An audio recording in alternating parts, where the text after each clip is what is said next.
Dave's not a fan. I can tell. He's laughing. He's not a fan either. He does not. Jules, we're switching the music. Episode 152. No comment. No comment on the music. Coming at you. Probably a new jingle. We are drinking Screwball today. Screwball whiskey. Screwball. We got some bubbly and Dave's carbless. special And guest. we have two special guests here. Reah Aitken from St. Jude and Dave Roembke from Victory Homes. So welcome to the podcast. Thank you. Cheers, guys. Cheers. We always got to talk about the connections and Cheers. why all of us are sitting in one room today. So This fills my bucket so much. One of my all-time favorite builders, and shout out to all the local builders. Yes. But these guys are legendary, just like a lot of these guys are. So I love having builders on. As Dave knows, I love Dave. And then having St. Jude's, one of my favorite all-time charities. Oh, I'm going to cry already. I got to start drinking my whiskey. Boy, here we go. Yes, for sure. Well, we had announced to our team, internally and externally, earlier in the year about this special project that we have had significant involvement in, the St. Jude Dream Home Showplace. And these two and their teams and their organizations had a lot to do with that. And Drexel, of course, is in alignment with our commitment, which we talk about frequently here, of, maximize our profits so that we can give back to our community doing really positive, meaningful work, which aligns with you guys as well. So Dave, VP of Sales, partner at Victory Homes, and Reah, tell us a little bit about who you are and your role in this project. Dave, I'll let you go first. Wow, geez, I do get to go first. The guy that's not media trained gets to go first. I'm just throwing it out there. No. Goofball Dave. Thank you guys for having us on. He's got a great voice. Is it radio voice? Radio voice, A yeah. face for radio? Great podcast voice. Yep. You don't say radio this thing's anymore. going to go viral, Joe. Yeah, watch. It's going to go viral. Just watch. You just watch. Look at the ratings. Unbelievable. VP of Sales, Milwaukee Madison Market. Been with the company for a long time. In this role, though, probably the last 8-9 years. Okay. But it was a sales rep for the company prior to. So obviously my passion and heart is with Drexel, of course, and the Victory companies. That's Victory Homes and Allen Builders. So super excited to be part of the St. Jude Dream Home Showplace in Wisconsin. Yeah. It was one of the first, and I can't say enough about the cause. Yeah. Incredible. Yes. Can I be the queen of sales? You can be the queen of And sales. I will not give you a weird, creepy analogy. Next time I'll give you a crown. Have you met Joel's wife? No, okay. Queen of sales. Moving Queen of forward. sales. Wah, wah, wah. I told you no one listens. Everyone just tuned out now. Done with that episode. What's in this, by the way? Oh. Keep forward. I'm forward. drinking bubbly. Yes. Okay, so I am Reah Aitken, Area Executive Director for ALSAC St. Jude Children's Research Hospital. So I have the incredible honor of leading our fundraisers that do all of the fundraising and awareness for St. Jude in Northern Illinois and Wisconsin. So I do want to give a shout out to my team member, Jennifer Herrera, who Shout has out to been, her. woo, Jen! She's sitting right next to us Yes. behind the screens. Our cheerleader in the Yes, corner. exactly. But she was instrumental in this entire project, and I know you said one of the first. So Victory Homes, shout out to them. They were the first Dream Home Showplace for St. Jude in the entire state of Wisconsin. So the fact really? that this has never been done before in Wisconsin and you guys were the leaders in that, we're so incredibly grateful for you and that Thank you. partnership. So are we.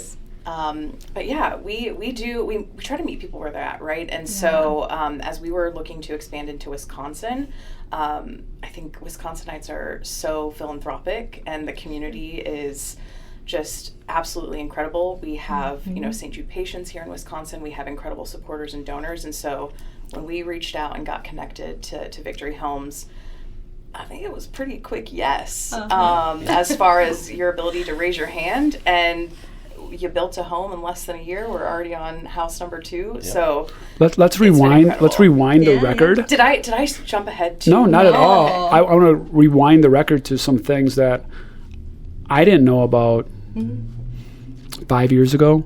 What is St. Jude's in a really 101 way? I think most people that have heard of that aren't really familiar with the intimacy of that. And of course, what does these builder homes mean, and how does this all work together, and how is it integrated?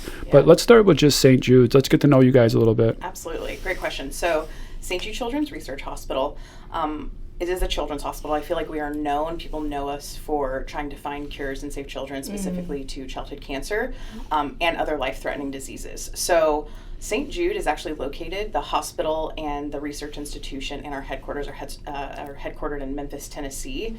But we treat patients from all 50 states and all throughout the world. So we have gotten to know a lot of our local Wisconsin St. Jude patients. Our team in Chicago has gotten to know a lot of the patients in the Chicagoland area. But I've also had a chance to meet patients from Indonesia and Mexico. How do you say it? What is a patient? Like, what is a... Yeah. No child is typical and no disease is typical. But why can't they go to their local... I'll just ask kind of like questions that I would generally have. Why can't they go to a local hospital? Why don't they go to Freighter? Why don't they go to the Children's Hospital? What's the difference between Children's Hospital in Milwaukee, which does wonderful, wonderful things, but there's a significant difference between Children's Hospital, they are miracle workers there as well, and you guys? Yeah, great question. So I would say the biggest difference is we are also a research institution, but when you think about St. Jude, we don't even have an emergency room, right? So like our local children's hospitals are incredibly important, whether it's a broken bone, whether it's the flu, whether it's some type of surgery, right? Like we need our local children's hospitals. And in fact, St. Jude collaborates and works with children's hospitals across the country. Because of that, that close partnership that we have to have. A lot of the referrals that we get to St. Jude are actually from local children's hospitals. So for, patients that might come to St. Jude, I would say typically it's a pediatric hospital, right? And so those that are 18 and younger, there's a little bit of an asterisk. How does a child end up there versus children's? Is that you're going with that? Yes. Yeah. Sorry. Yes. So 18 and under. I know. Jules is like too many words. Joel, shut up today. Overcaffeinated. The alcohol and the caffeination hasn't there's no equilibrium right now. I'm just way too excited. The screwball is already. I'm like that dog that just is like. Tell me more. Tell me more. Okay. Yes, no, but it does have to be something that we're currently researching. What's great is we share the research that we find at St. Jude, right? So we don't just keep the information or the cures that we're finding at St. Jude. If there's one child saved at St. Jude, we want thousands saved elsewhere. So we're saving that, we're sharing that information, and so. It does have to be something that we are currently researching. And so a lot of those referrals are coming from those local children's hospitals. And it's because it might be a disease or a type of cancer that is so tough, so hard that we don't have a cure for, that we have to do a custom, treatment plan for. And so the hospitals that are in our local backyards, right? They might pick up the phone and say your best bet is to go to St. Jude because they are on the cutting edge of trying a new trial or research. Now, when they get there, what happens? Because this is like the cool part, right? So I'm kind of feeding you this because it's different, right? Like where does the money come from? Where does the money go? Why do you need money, right? Yes. You're a hospital, just lean on insurance agents. How does this work?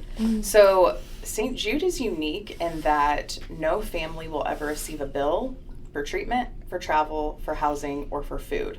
So I mentioned that the hospital's in Memphis, but that we treat patients from all 50 states and all throughout the world. It doesn't matter if you're a patient coming from Tennessee or if you're coming from Wisconsin. You're not going to pay to get to and from there for your treatment, whether it's you're there just to get a second opinion, you're there for 3+ years for a treatment.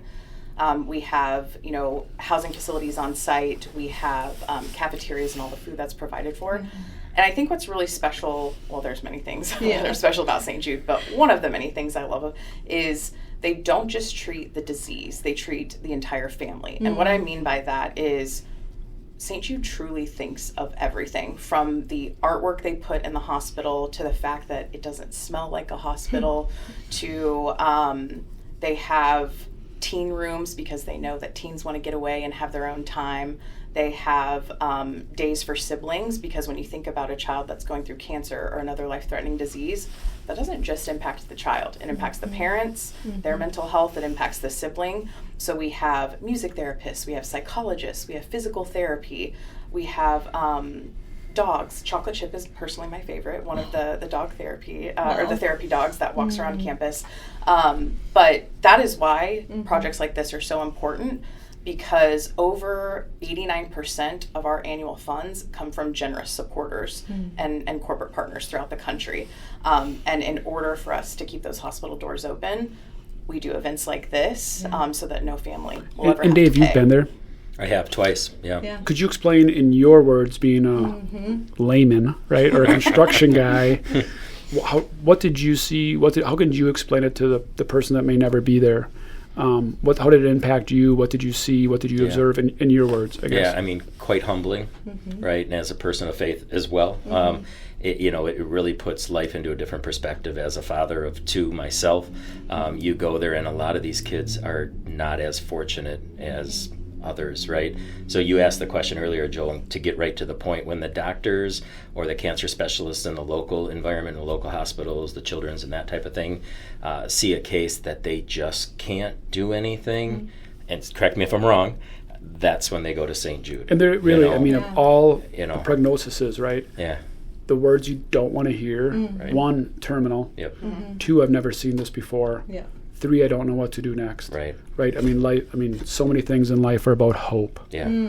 I just want hope. Like, life is, God promises you hope, right? Never lose faith, never lose hope. Yeah. If you but to walk see through the finish line where there's no hope, so St. Jude does give them hope, which is They do.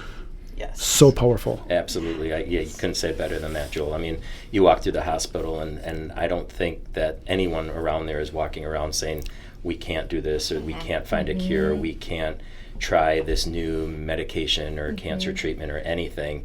The feel of hope around the entire organization is unbelievable.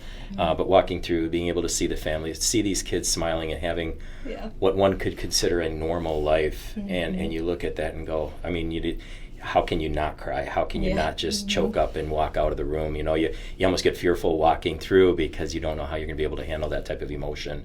It's just a truly amazing place to go. Yeah, and again, the care for the mom that has other siblings. Yeah. And they haven't slept in 3 months, and their life got upside down turned. And where's the money going to come from? And how are we going to get through this? But yet, I have other children too that I've now forgotten, and I'm so guilty about that. The balance of all that, we all need to pray for all those people that go through that. I don't know why God puts them all through that, but questions we'll have later. Not on this life. Like to know that too. And at that point, I guess, Yeah. God will always provide. Just maybe not in this kingdom, maybe the next. Yeah. Well, you said, again, a lot of different events that help generous donors. Let's talk about the Dream House Showplace. This is an extension of the Dream Home Giveaway. Yes. Is that right? Okay. Correct. And when did it start? How many do you do a year?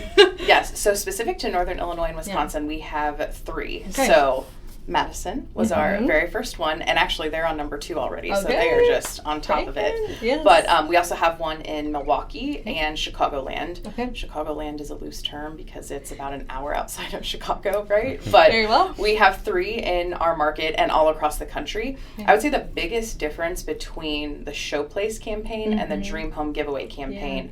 Dream Home Giveaway operates similar in that you work with a local home builder and they build a home at little to no cost through their vendors, their trade partners.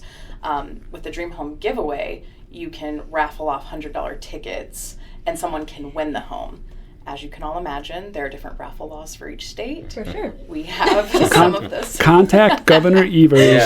Contact your local congressman, because that's BS. Yep. 608. You know how many raffle tickets I've bought for a freaking gun? And I can't do it for a freaking charity house? And they could raise even more money? So get a hold of somebody and get that law in Wisconsin changed now, because I have spent a small fortune on gun raffles, and will continue to do so. And I don't need more guns. I just try to support the cause. But let's just talk about these dream homes, right? So what, from my words, right? I've attended some of their events, and from a subcontractor, a supplier, right? We come to the table and we don't donate money. Victory waives a lot of their fees. Right, all of their fees. I didn't want to say that unless I knew that for a fact. They donate all of their time, all of their energy, all of their fees. The subs have for your team, based on what you guys do for us, and then believe in St. Jude's. We've donated all the materials to the first house, and we're doing that again this year. Thank you. Hopefully, profits keep going, and we can keep doing that year after year. We will analyze that every year going forward, and that's so powerful. And so how can you help if you can't buy a raffle ticket? Spread the word sell this house because it's still for sale. Because St. Jude does not. We just talked about it pre-podcast, and Jules said you and I should have a pre-podcast podcast because some of those conversations are better than the podcast. Yeah. Just like we should just record. Like I'm sure that's the same at Rogan and everywhere else. But where do you go to buy the house? It's for sale in Madison now. Yeah. Go tell your friends and family. Somebody in Madison's going to get an unbelievably beautiful house. Yes. Legacy house that is going to be saints and angels are going to be watching over this house. Yeah. Where's the link? Where can we find it? Yeah, Send us somewhere. It's on our website. If you go to the Acacia, but it's also on MLS, listed by First Weber, our broker in the Madison market. It's in Kilkenny. You just got to go to victoryhomes.com. victoryhomesofwisconsin.com. Yep. And then go on the Acacia model? Yeah, you go to the Acacia model, but actually on our front page, our homepage, it has a lot to do with the whole St. Jude and So our mission. You'll get and their that mission. you'll get that. And you're asking how much for it? I believe we're at $1,375,000 right now. So $1,375,000 goes directly to St. Jude to help kids, to help the doctors, help the research, Everything. help some family. Yes. You probably don't know this. It's probably a loaded question. What is the average cost of one family being there? Do you have that average Over $400,000 per customer? I hate to say patient. customer, patient. Wow. Yes. So we're gonna help one kid and their family. This will help one three. kid and their family. Or 400,000. Yeah. I am not that good at math. Let's Not do that good the at math. math. Okay. Or And we have a three. second house. Well, going. Victory will negotiate the 400,000. I'm sure. Put a little bit we'll offer figure on that. that out. Yeah. So they got to dump this thing. No, I'm just kidding. Yeah. Well, we do. We got the second one going. Yeah, right. And offer 1.5, right? Kick in a little bit. I just So- want to clarify, though, with our partnerships that we Yeah, have with our I'm saying this a vendors little and bit our wrong. Please, if I suppliers. said something wrong, No, clarify. not at all. I mean, you're setting the stage beautifully here, Joel. I mean, I'll tell you what. Cue the music. No, Not that music. not that yeah. music, though. I got one for you. Literally, we have the Bricks and Sticks event, and we have milestone events as we're building the home. We had the opportunity for all of our vendors come out, and they actually signed the floor in saw one of the that. rooms. There's pictures and social media and all that. But how special is that to be able to celebrate that? More importantly, when we have the Sticks and Bricks and we go through and see all of the vendors, we have boards up in the front of the room, and we have a patient come in and they tell their story, and we tell a little bit about what we're doing and how we're doing this. We have vendors on our second home asking when we're doing that and how they can get involved. Wow. And this is our second year in, right? So it's just awesome and magical to see. But more importantly is guys like Joel, and I know you guys want to be humble with the Drexel, but a huge partnership that we've had since I was part of this. You and John go way back, Way and back. there's nothing better, I right? might have had hair, which is insane. I think you had a full head, or no, that was a Dave, 70s boogie I haven't thing had, that I you haven't were had doing. a full head of hair since I was 17, so let's get real. I have a full head of hair, and some of it's starting to get a little white, but it's all good. You got great hair. I would do It's- anything for that hair. That's great hair. Do you want to feel it? No, No. not right now. Okay, post podcast. Yep. Anyways, the amount of the vendors that actually come up and sign the board and put down 100% labor, 100% material. Their first year, right? I mean, we were sitting there going, "Wow!" I mean, zero expectations, zero ask. Give from the heart. I've Give never for seen what you John do. Stoker nervous. I really never have, and I've seen him in a lot of funky situations through the years where he could have definitely been nervous, and he was so nervous that night. I've never seen John nervous. He was so nervous that initial night to ask for money for people, and I could see his heart swell as that kind of unfolded. So I would agree. But I think that speaks to Wisconsinites and the community that you all have, how you want to give back. I think it may have come as a shock to you guys a little bit, but for us, I was like, no, because what we shared with you is your why, right? Like why you wanted to give back, and the fact that those are your peers, that makes all the difference in the world. So they're just as much part of it as we are. I mean, more part of it than we are, right? exactly. Yeah, when I it takes everybody to build a home. Oh, yeah. It That's one does. thing we don't probably talk about in the podcast a lot. No. It's not the builder building a home; it's everybody builds the home, and they lean on us to build them a great home. So And the community. it's such a Yes. it's such a unique partnership with builders. Yeah. Because no one builder builds the home. They may be an unbelievable craftsman in an area or this area, or specialize in design or whatever, but it takes every subcontractor, which I believe there's 21 on many homes. Is that about right? Oh, probably more 40 than that. maybe, yeah. Probably 35, 40. 35, 40. So there's 35 or 40 companies that participate to build somebody's home. That's crazy. And then tie in the national vendors Yeah. that are providing the product to the guys. No, like you start tying out the it's extension of the extensions of the suppliers, right? It's crazy. Yeah. Very cool. And I'd asked our quarterback. It's essential to our account country. manager- It's essential to our economy. It is. It really is. I had asked our account manager, Scott Barker, too, about his experience and stuff, and he spoke to those relationships and the community support. Like, he's like, this is just why we have, the leadership buy-in. We have the, it's all tied to our commitment, and he's like, that was just so evident throughout this whole process. Yeah, shout out to Scott, shout out to Lana, who've been big parts, and they love doing this. Yeah. It's their why, right? Yeah. I know it is. I've talked to both about it. Yeah, you guys have an amazing team. There's no doubt. Very cool. Yeah, how about, like, with your team, too, at Victory, like, having all this support and, the labor, the materials and all of that, it's a huge undertaking. Like, how did the team rally around that? Obviously, it's an easy yes we talked about, but how did that impact them? And again, because we have amazing partners, a lot of that work and all of that is done by the relationships that we have with our vendors and suppliers, right? But we have key people in our office. Ken Nelson's our GM in Madison.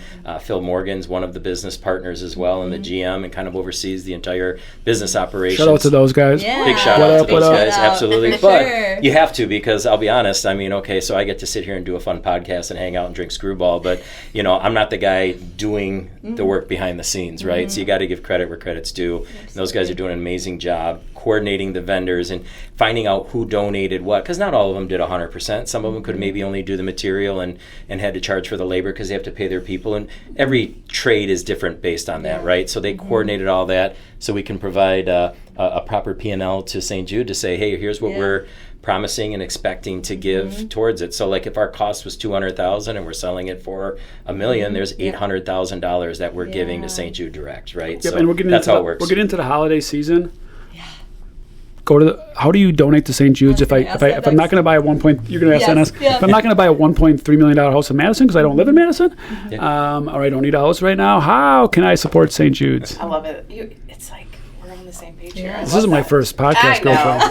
Just under 50 seconds. Come on now. Come on now. Doing great. Yes, great question. So I mentioned earlier that we really like to meet people where they're at, right? Not everyone can go buy a over $1 million home. So we have so many different ways that you can engage with St. Jude, whether it's volunteer opportunities, whether it's, we have different corporate partners. Could look like traditional sponsorship or employee giving or engaging in one of our events throughout the year. And you're a 501(c)(3)? Yes. Okay, thank you. Just for for those that charity need to know match. that. Yes, correct. Absolutely. Yeah, we have a team member charity match that you can do how much per year? It's 100, and then Drex will match to that. Yep. Right, so we have all 850 of our team members can go and donate to you guys, and we match another $100 on there. We double that every year. So. Yes, that is the way to do that. And keep in mind, Giving Tuesday is coming up on Tuesday, December 2nd. Perfect. So that's a perfect way to make a donation to St. Jude. stjude.org is our overall website where you can just go, and it makes it really easy to make a donation.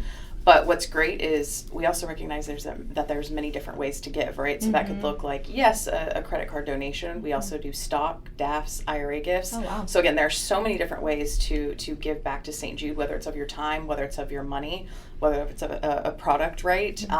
Engaging in our events throughout our markets. We have galas, we have showplaces, we have radiothons coming up actually in December. We have the Milwaukee Madison Radiothon that will be December 11th and 12th. So shout out to our radio partners. Yes. But yeah, just so many different ways I could go on.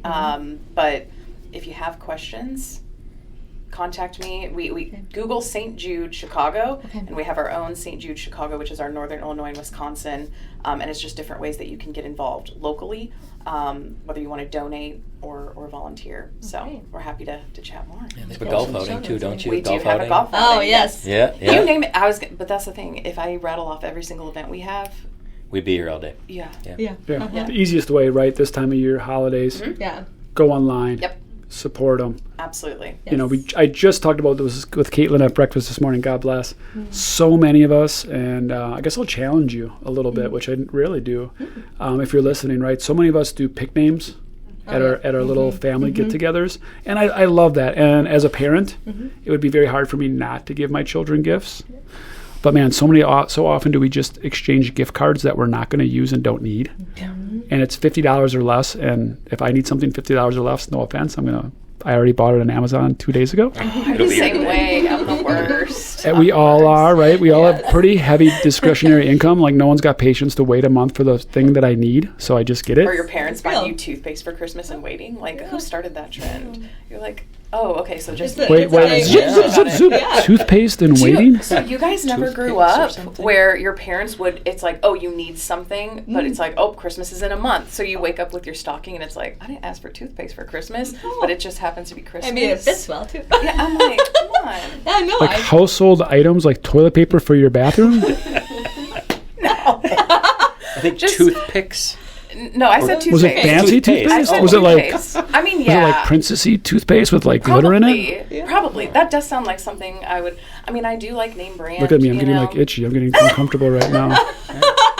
Similar to when, someone is like, oh, it's your birthday. Do you want to vacuum? No. Oh, yeah. My wife's got rules like it can't plug in. Correct. Yes. And I'm like, but I'm like, I don't know what to get you anymore. Because like, her list is pretty long. Sorry, Pam, shut up. Her list is pretty long of things that I can't get her for Christmas. See? Yes. Kind of out of options. But essentially, any excuse to buy something, you're like, oh, it's Christmas. Here's everything you need for the year. Okay, that's what you're trying to say. It's coming. Toothpaste was maybe not the best example. Okay, I get it. Okay, I get it. Joel, I think John and I already... Socks and underwear, I think, would have been more...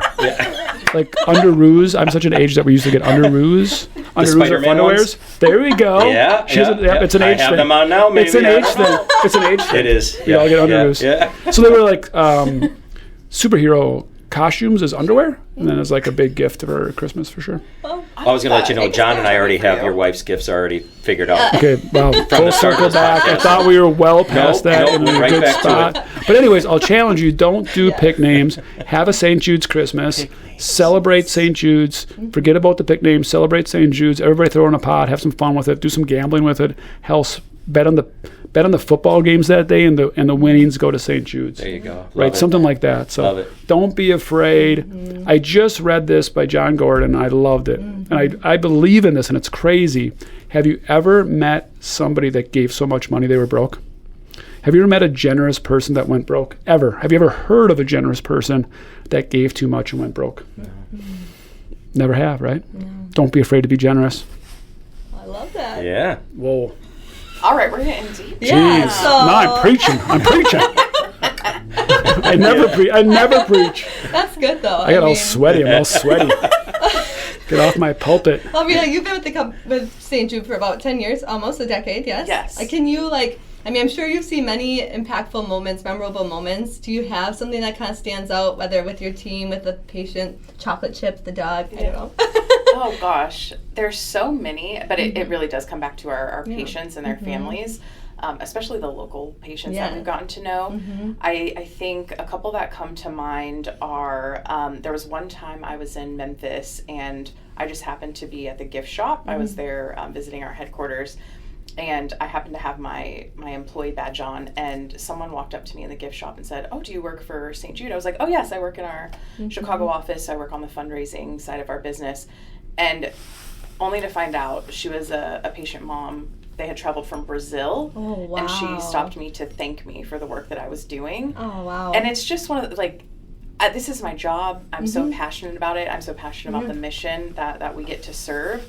And the fact that she stopped me to thank me, I was like, oh, I feel, this is not me. Please, this is not me. You're going through so much. And then I would also say we have an absolutely incredible, there's too many to pick from, but there's a specific patient in our Chicagoland area that makes balloon animals. Aww. And she is known as the Balloon Girl. And when she was in Memphis going through treatment, mind you, this is a small child going through chemotherapy, very painful things, going through, all of the different tests and the treatments, and she wanted to bring joy to other people, right? She is going through the biggest life thing. She wanted to bring joy to people. She learned on YouTube, but started making balloon animals, would take them around to the nurses, to the other patients, so much so that people would come to her room and make requests. Oh, wow. But she wanted to bring joy to everyone, and she is such a light. And so I think it just puts it into perspective. You have these kids that are going through so much, and the fact that when you get to see them, they make your life and day better. It's hard to put. Remarkable. I'd say. I heard once, if you feel hopeless or helpless, help someone. So by serving and helping others, that like will help you in the process, like serve, get around, So wow, that's really cool. Any other questions that you have, Joel? Or should we hit that billboard? One thing I'm going to add to my little preach that I just inspired to say. Yeah. So many of us say prayers work. Please pray for me. Please pray. Prayers work. If you actually believe in God and you actually believe in prayer, then pray. If you aren't going to give any money to St. Jude, that's totally okay. If you get $50, but you just this strikes you somewhere or strikes any charity, or if you know a family member that's sick or struggling or whatever, believe prayer works and pray continually. I don't know why God makes us pray multiple times, but He does. So be persistent in your prayer for things you're praying for, and God will provide. And I do think a lot of the people that are so amazing when they struggle is because people are praying for them. Yeah. And like you said before, it's really not them. It's like the Holy Spirit coming through them, and it's giving them strength. Yeah. Like what these children go through, no human can handle that. None. No mom can handle that. I've met several, and they have this unbelievable, you guys have met them, this solid strength and power that can only come from God, because there's no human that could put up with what they have to go through. None. So pray. For sure. Love it. Yeah. Jeez. More screwball. You're going to stand up. Well, like you said, we're not just building a home, we're building hope. Yes. We're building hope. Is that like a trademark? Is that the billboard? Did we just say the billboard? I don't know. Did I? We're not just building a home, we're building hope. I might have read that somewhere on the site. Yes. You go. No, I was just going to add on to this that when one of our sales reps are working the model, and we have the St. Jude flags and banners and brochures and RY and everything, they were walking around the house and showing this gentleman the house. He was in there alone and this and that. And then the gentleman came up to him, and he was crying. And all he did was give him a big hug, and he walked out of the house. I got a phone call immediately, like, Dave, can you imagine what just happened? Like, I didn't even know what was going on. It was really weird, but like, I don't know, and it's like, those are the type of moments, and those are the lives that we're changing, and he knew.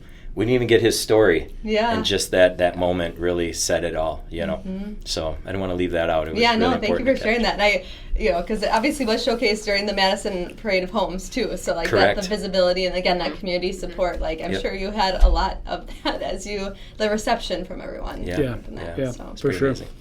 Well, we're at that time in the show where we share our billboard messages. You get a billboard. It's on the highway, and it can say whatever you want. It can be whatever color. Of course, it can change throughout your life, but what is that message today? I'll let ladies go first. Oh, man. Okay, so when I saw this and I was thinking about a billboard, first of all, I like we're not just building a home, we're building hope. I like that one. But I think anything at St. Jude, we always go back to gratitude because we would not be where we are today without our donors and our supporters. And so I think I'll keep it simple. Our billboard would say, St. Jude loves Wisconsin. And we wouldn't be able to do what we do without Wisconsinites and generous supporters. So that's a wordy ass billboard. I'm sorry. Yeah. No, I'm kidding. St. Jude loves Wisconsin. Yes. There we go. St. Jude loves Wisconsin. How are you going to go back to Chicago with that message? Well, St. Jude loves Illinois too. Oh, okay. To build on, I think to build on that, if we're in that grateful season, it's near. Yes. This is going to air right around Thanksgiving. Yep. I love the saying, and you hit on it, gratitude. You can't be blessed. You can't be stressed and blessed. When you are stressed and when you can't sleep at night, when you have high anxiety, and we all have it, every single human, when we just get to that point, just start counting your blessings. There's times when I'm in meetings, you'll see me do this, and that's just because I can touch my fingers. What I'm doing right now is I'm touching my fingers finger to finger. People have asked me, what are you doing? I said, I'm just blessed because I can touch my fingers. Because there's people that can't. And they would do anything to touch their fingers. Yeah. So just start counting, like your blessings are so small. We have no idea how small our blessings are. We're sitting here right now, right? We're in 2025. I didn't grow up in Roman times, and I'm not a Roman, right? I got a flush toilet, for goodness sake. That's fantastic. That is a blessing. Warm showers, like, damn, that's good. Yep. Right? That's good compared to like 200 years ago in the history of time, right? Like we're living in a really cool time frame. So don't watch the news. Be more blessed. Thank you for adding gratitude to that. That's wonderful. Thank you. Big Dave, you're up, bud. All right. Yeah, well, I had to put some thought into that because you kind of helped prep us for it. But mine would say people will rise to the occasion when given the chance. Believe in them. Yes. Oh, I love that. I love that. So. Yeah, and you've had kids that are pretty successful at sports, I know. Yeah. Our son is 23. Daughter is going to be 18 in a couple of weeks. Shout out to them. Yeah, you want crazy. Names? You want to tie names into that? Michael and Lauren, of course. Hi, Michael and Shout Lauren. out. Shout out. They'll like that. I want to give them street. I got to give them some street cred here. Yeah. So I do think I think you need to believe in people more than they believe in themselves, and that goes back to that. We just talked about it today, which is crazy at our sales training. And I'll just build on what you said. So many of us have an imposter syndrome. What am I doing in this room? Why am I here? I don't know what I'm doing here. I'm not the person they think I am, right? Like, these people are really important. I'm nothing, right? We all have imposter syndrome in different ways, so much. And you just got to believe. But to believe, you have to have somebody else to believe in you first, right? And believing in somebody else's first ultimately is what? Loving on them, right? We've been a faithful God podcast as I knew it would. God's never made a mistake, ever. And he made you, so you're not a mistake. You're absolutely perfect in his eyes, and believe in that. And then whatever that little instinct is telling you to do it, run to that as quick, as hard as you can, and be the best you can at that, and freaking believe in yourself. Read that again. We'll end with it. Oh, okay. All right. Well, that good of a billboard, huh? People will rise Slow to down, the Dave. Slow down. All right. Joel said it was probably the best one we ever had. Yeah, I told you about the podcast going viral, right, guys? Yeah, here it is. Yeah, here it is. I might actually put this billboard on 41. I mean, it's really good. And 43. Yeah, and 43. It's amazing. People will rise to the occasion when given the chance. Believe in them. Awesome. Thank you guys for the gift of your time, traveling to be you. here with us. Go look at this house. Go to Victory Homes of Wisconsin and St. Jude, Chicago. Look it up and support and donate or pray any way you can. All the above. Amen, sister. God bless Thank you. everybody. Thank you. Thanks for listening. Thanks for tuning in. Peace out. Love you guys. Thanks for coming on.